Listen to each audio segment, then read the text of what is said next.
$22,037. That's the annual VA disability compensation gap between 80% and 100. Professor Sorensen studies disability compensation decisions, and he's here to separate a bigger number from a better next move. Stick with us, because one path can pay at 100 while the decision shows a lower tier. First, verify today's check. In 2026, a veteran alone at 80% receives $2,102.15 each month, tax-free. That's the floor for every comparison in this episode. But here's the first surprise. 90% pays $2,362.30. That step adds $260.15 monthly. Meaningful money. But it isn't the giant jump people picture. The large gap sits above 90. The top row is $3,938.58 for the same veteran alone household. Compared with the starting row, it adds $1,836.43 every month. Both things are true. The yearly separation is $22,037.16, and urgency can push veterans toward percentages that don't move the combined rating. The premise is wrong. The next move can't assume more diagnoses mean more money. Evidence first, not percentage first. But the opposite mistake is assuming the displayed rating means there's no route left. One route follows the combined table. Another may pay at the 100% rate through individual unemployability when service-connected limits prevent substantially gainful work. They can look similar on a bank statement, but they require different proof. So the useful question isn't how to get 20 more points. Ask what the current decision shows, which benefit rule fits, and what evidence answers it without exaggeration. Which shortcut costs the most? Budgeting from the displayed percentage before rebuilding the math. Coming up, the combination rule that can leave a new grant off the check. One boundary now, this isn't for every veteran at this rating.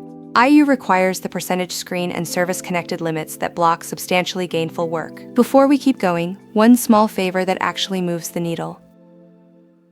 If this is landing for you, tap like, then subscribe, and turn on the bell so you do not miss the rest. 2 taps, completely free, and it pushes this in front of more people who need it.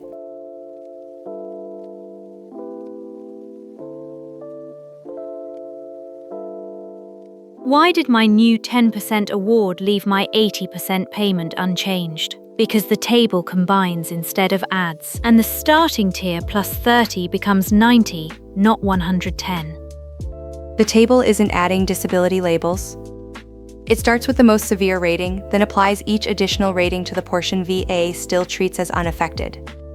At 80, only 20 remains for the next percentage to work on. Take a new 10% condition. 10% of the remaining 20 is 2. Before rounding, the combined value becomes 82. VA sends final values ending in 1 through 4. Down, 82 rounds back to the 80% row. Erica, I disagree with the payment promise. A grant can matter without moving this row. Right. Service connection can still matter for treatment, future increases, or a secondary condition. Now replace the 10 with 30. 30% of the remaining 20 contributes 6, producing 86 before rounding. 86 rounds to 90. So documenting one condition that meets its actual criteria can matter more than chasing several small ratings. File what the evidence supports, then calculate the likely result before assigning it to a household budget. There's another boundary. The public award shows one tier, but the working value underneath may be anywhere in its rounding band. Veterans sitting on 75 and 84 display the same award, yet a new rating can affect them differently. Watch how disabled American veterans animates the same mechanism with easier numbers. The first disability takes 50% of the whole figure, leaving half unaffected. The next 50% disability works only on that remaining half, adding 25 rather than another 50. The animation finishes at 75, not 100. Different starting numbers, same rule, every new percentage works against what remains. Fenrir, there it is on the official table.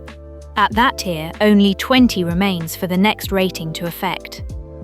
You can view the combined and individual ratings on va.gov, but VA doesn't present a personal strategy forecast. I can get caught in late-night documentaries about a clean reveal. Here, the safest reveal is less dramatic. Reconstruct the sequence, include any bilateral factor effect, and treat a calculator as a planning aid rather than an award promise. My practical verdict: Never file solely because a calculator displays a prettier number. VA's disability rating page links the combined rating calculator, so use that official page for the estimate. File because a condition is connected to service or has worsened, and the evidence supports the criteria, then treat the table result as a forecast rather than a promise. The math is clear. But the path that can pay at 100 while the scheduler decision stays lower doesn't turn on another percentage. What turns it then? Work proof. The next screen asks what the rated conditions actually prevent a veteran from sustaining.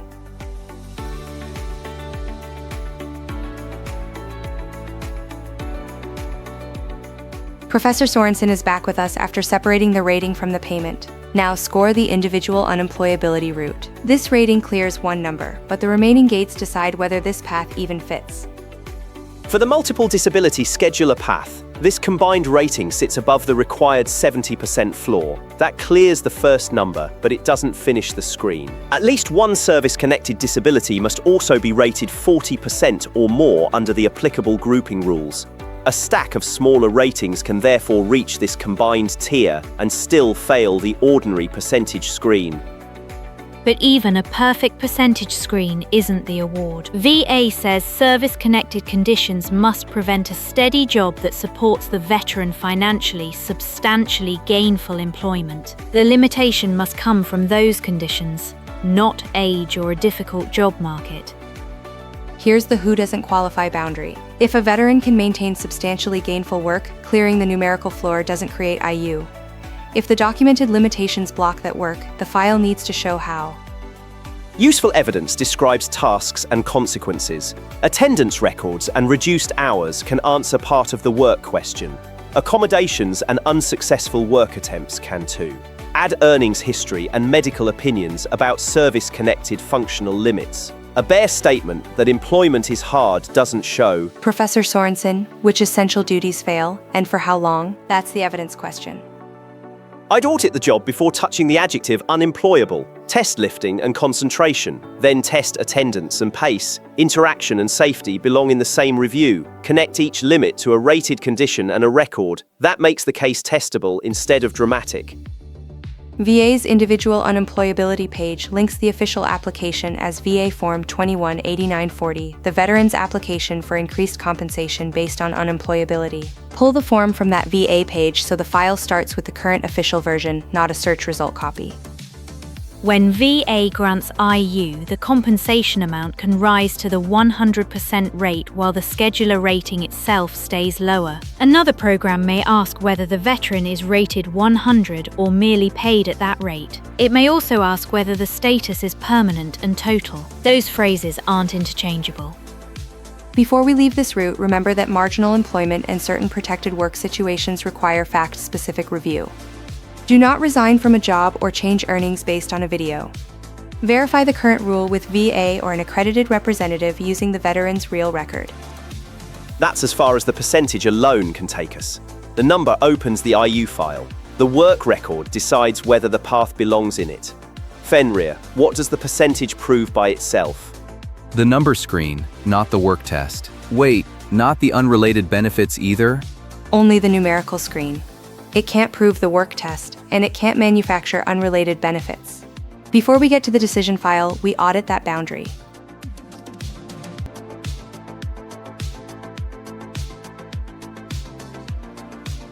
This is a larger compensation row, but it doesn't restart every benefit threshold. What did the veteran already have? VA Healthcare Priority Group 1 is the clearest example. Veterans rated 50% or higher already qualify through that service-connected route. Moving from 70 to the current tier doesn't create a new priority group. Priority Group 1 also means no medication co-pays through VA. That can be valuable household savings, but it began at the earlier threshold. Don't market it as a new benefit of this rating. Dependent compensation is another earlier door. At 30%, an eligible spouse or child can change the payment. A dependent parent may qualify too. Verify the household row. Don't assume everyone appeared automatically. For a veteran with a spouse and no children or dependent parents, the 2026 row is $2,277.15. Compare the actual award payment with the correct household row, then Stop. That letter doesn't automatically insure the family through CHAMP 5A. The main veteran sponsor path requires permanent and total service-connected disability. The family member also can't be eligible for TRICARE. This combined rating alone doesn't meet that description. dental care has its own eligibility classes. VA's after rating guidance points to possible dental eligibility at 100%, and separately to IU for veterans who can't work. This award letter isn't a universal dental pass. State property tax relief and vehicle registration vary by location. Tuition and recreation programs do too. Some accept any service-connected rating. Others require 100% or permanent and total status. IU or wartime service can matter. Residency and other conditions can matter too. There's no safe national promise at this tier. VA's priority groups page links directly to the current copay rates. Use that official path to check the rule tied to the veteran's actual group instead of assuming every healthcare charge changed at this tier. My verdict: keep every benefit already earned, verify the correct payment row, and refuse any checklist that turns one federal percentage into automatic eligibility everywhere else. The program-specific page is more valuable than a viral master list, FENRIA, that clears away the false promises. Before the decision file, we need the private number hidden beneath the displayed tier and the evidence that could change it honestly.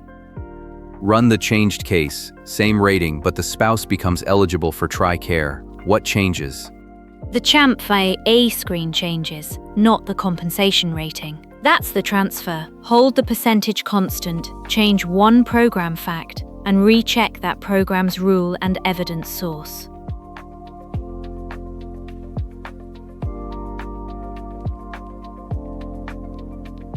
The displayed rating is rounded. What number sits underneath?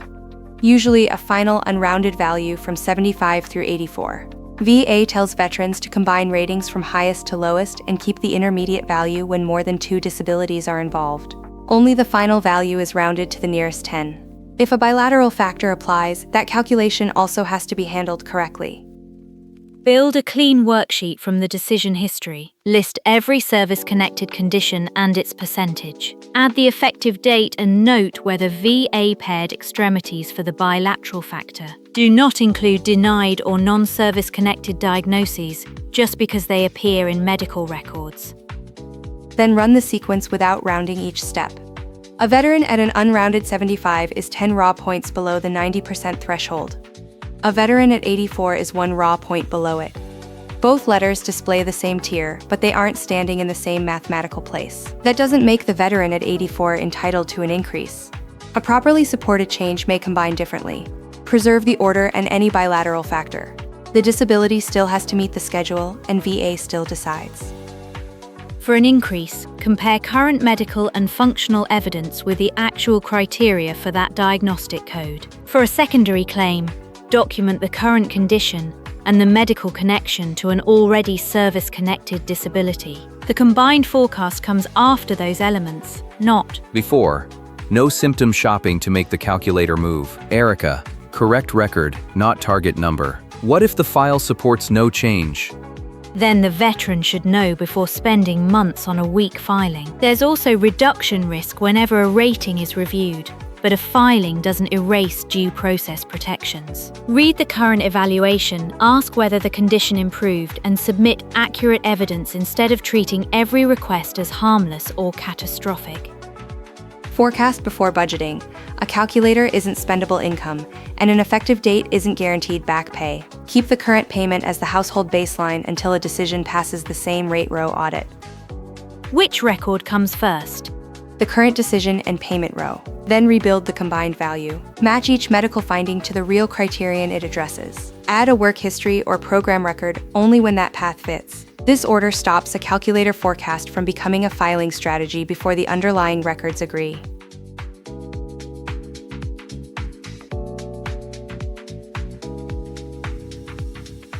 Professor Sorensen is back with us for the final audit.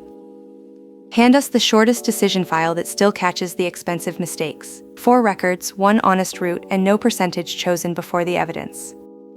Record 1 is the current award and payment. Save the benefit letter, note the effective date, and match the deposit to the 2026 row for the correct household. At this tier, that begins with $2,102.15 for a veteran alone. Record 2 is the rating construction. List the individual service-connected percentages in order, preserve intermediate combinations, and identify any bilateral factor treatment. That tells you whether a new supported rating is likely to round back to the same tier, reach 90, or still remain uncertain. Record 3 is medical and functional evidence. For an increase, show how the condition now meets the higher criteria. For a secondary condition, show the diagnosis and the connection. By the end of it, the dates and tests should align. Treatment notes and concrete limits should tell the same story. Record 4 depends on the path. IU needs work history and earnings. Accommodations and service-connected functional limits belong to. CHAMP, VA, and dental each need current proof. State tax relief and other programs do too. One decision letter can't answer all of them. Only after those records agree should the veteran choose a filing or benefit application. One boundary matters. Unusual protected work and grouping cases can require accredited record-specific review. If the math predicts no payment change but the condition deserves service connection, preserve that legal value honestly. If the IU work test fits, build the work record. If neither fits, keeping the current decision can be rational. Not filing isn't surrender, a margin note for a used philosophy paperback. If the evidence is weak, waiting is rational. Revisit the choice when the medical record changes. Send this episode to the veteran whose new 10% award didn't change the check. The 82 example may explain the payment, while the decision file shows what to inspect next without telling them to file blindly. Professor Sorensen, thank you. Give us one final sentence to keep beside the award letter. If you remember nothing else, audit the value beneath the displayed rating before you chase the number above it. That is the decision. Verify the current payment and rebuild the combined value. Match the evidence to one real route. Then confirm the rule on va.gov or with a VA-accredited representative. What changes at the next rung? One raw point can control the largest payment jump on the basic table. The 90% audit will show exactly where that rounding boundary sits and why a small-looking change can produce a very different household result. Like this episode and subscribe for the 90% audit, where the final rounding boundary becomes even less forgiving. Which of your 4 records would change the decision you are about to make at this rating? Thanks for watching, and take care of yourself and your records.